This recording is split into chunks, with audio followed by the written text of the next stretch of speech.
अरुणां करुणातरङ्गिताक्षीं धृतपाशाङ्कुश पुष्पबाणचापाम् अणिमादिभिरावृतां मयूखैः अहमित्येव विभावये Bhavani.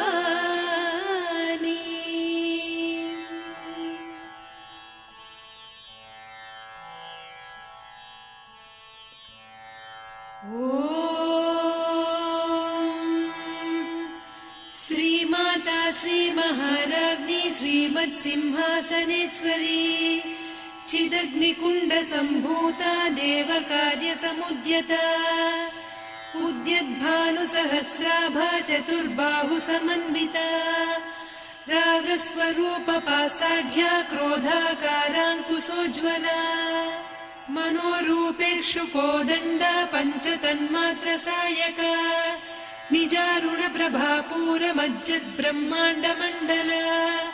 चम्पकाशोकपुन्नागसौगन्धिकलसत्कचा कुरुविन्दमणिश्रेणी कनत्कोटीरमण्डिता Ashtami चन्द्रविभ्राजदलिकस्थलशोभिता मुखचन्द्रकळङ्काभमृगनाभिविशेषका वदनस्मरमाङ्गल्यगृहतोरणचिल्लिका वक्त्रलक्ष्मी परीवाहचलन्मीनाभलोचना नवचम्पकपुष्पाभनासा दण्डविराजिता ताराकान्तितिरस्कारिनासाभरणभासुरा कदम्बमञ्जरी क्लुप्तकर्णपूरमनोहरा ताटङ्कयुगलीभूततपनोडुपमण्डला पद्मरागशिरादर्श परिभाविकपोलभूः नवविद्रुमबिम्बश्रीन्यक्कारिरदनच्छदा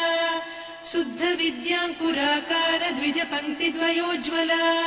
कर्पूरवीटिकामोदसमाकर्षि दिगन्तरा निजसल्लापमाधुर्य विनिर्भर्त्सितकच्छपि मन्दस्मितप्रभापूरमज्जत्कामेशमानसा अनाकलितसादृश्य चिबुकश्रीविराजिता कामेशबद्धमाङ्गल्यसूत्रशोभितकन्धरा कनकाङ्गदकेयूरकमनीयभुजान्विता रत्नग्रैवेयचिन्ताकलोलमुक्ता फलान्विता Kameshwar प्रेमरत्नमणिप्रतिपण